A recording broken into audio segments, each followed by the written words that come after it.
Introvert, extrovert. You hear these words all the time, right? They're like these quick, easy labels we stick on ourselves and everyone around us. But what if those labels are actually missing the point?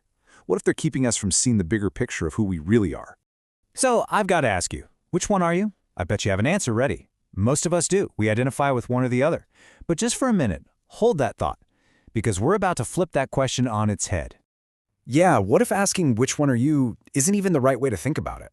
What if the real truth is, well, it's a lot more interesting, and it has everything to do with where you get your energy?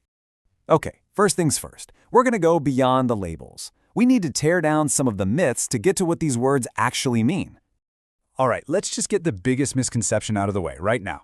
Introversion is not, I repeat, not the same thing as being shy. Not at all. You can be an incredibly confident introvert who can command a stage but then needs a full day of silence to recover. And you can be a shy extrovert who gets nervous meeting new people but still craves being in a group. They're totally different concepts. So what is it about then? Well, it all boils down to one simple thing: energy. Think about your phone battery. When it's low, what do? If you're an introvert, you plug in by being alone, with a book, with your thoughts. That's your charger. But if you're an extrovert, you get your power from being around other people. You plug into their energy to feel recharged. That's it. That's the core difference. But here's the thing. It's not like a light switch that's just on or off. It's a spectrum, a whole range of possibilities. And figuring out where you land on that spectrum is the real key. So, let's get into the science of it all.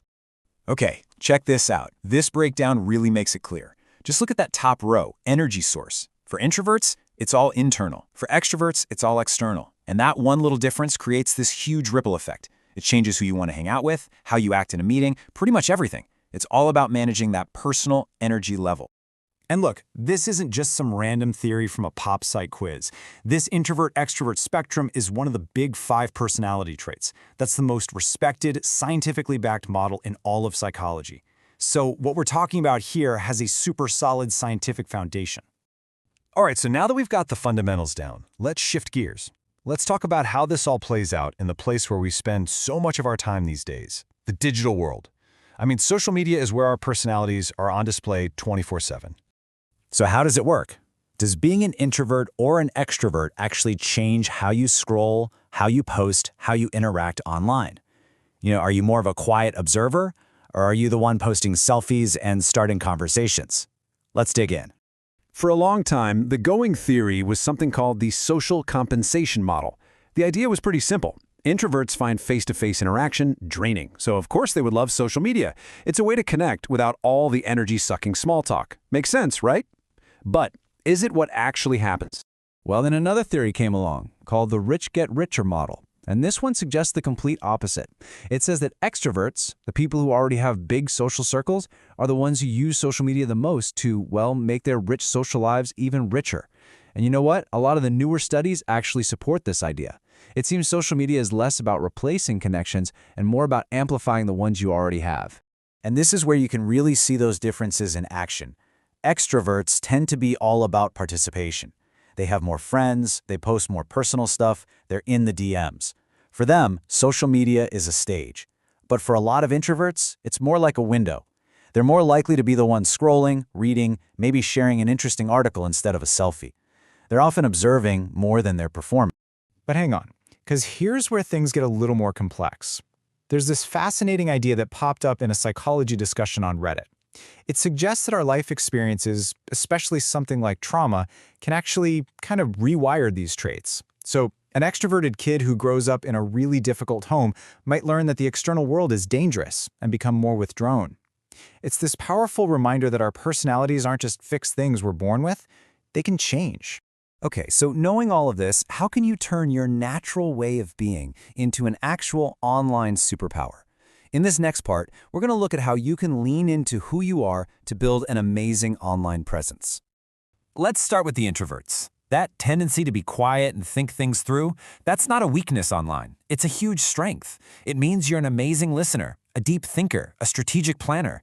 Just look at Ryan Hoover, the guy who founded Product Hunt. He built a whole empire by just quietly listening to what people in tech were buzzing about and spotting trends before they hit the mainstream. He didn't have to be the loudest voice to have the biggest impact. This leads us right to our first creator archetype, the virtuoso. This is the expert, the master of their craft, the person who's so deep into their topic that people can't help but listen. They don't need flash. Their knowledge is the main event. This is the introvert superpower in its purest form. Then, on the flip side, you have the bellwether. This is your trendsetter, your tastemaker, the person who just knows what's coming next, whether it's in fashion or tech or culture. They're adventurous, they're out there, and they build a following by showing everyone else the future. This is totally the extrovert's playground.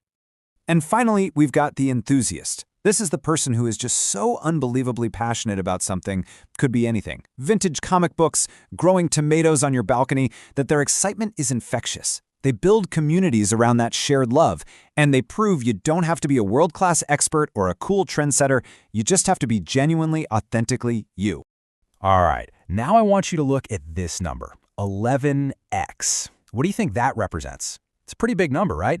11 times what? That is the return on investment you get from influencer marketing compared to old-school digital ads, 11 times better. And why is it so high? One word: trust. We're so tired of being sold to. We'd much rather trust a recommendation from a real person we feel like we know, whether that person is a deep-thinking virtuoso or an outgoing bellwether. Authenticity wins. So the big question is, how do you take all this information and actually use it? How do you take control and start owning your feed instead of letting it own you? Let's break down the game plan. Here it is, a super simple 3-step framework. First, know your energy. Seriously, pay attention to how you feel. What online activities drain your battery and what charges it up? Second, curate your experience. Be ruthless. Unfollow accounts that make you feel drained or anxious. Fill your feed with things that energize you. And third, engage authentically. Stop trying to be someone you're not. Find your archetype, lean into your natural strengths, and just be you. So you see, at the end of the day, it's not about being an introvert or an extrovert. Those are just starting points. It's about understanding your own personal energy, your own unique way of being in the world. That's not a label you're stuck with. It's your gift. It's your superpower. So the only real question left is, how are you going to use it?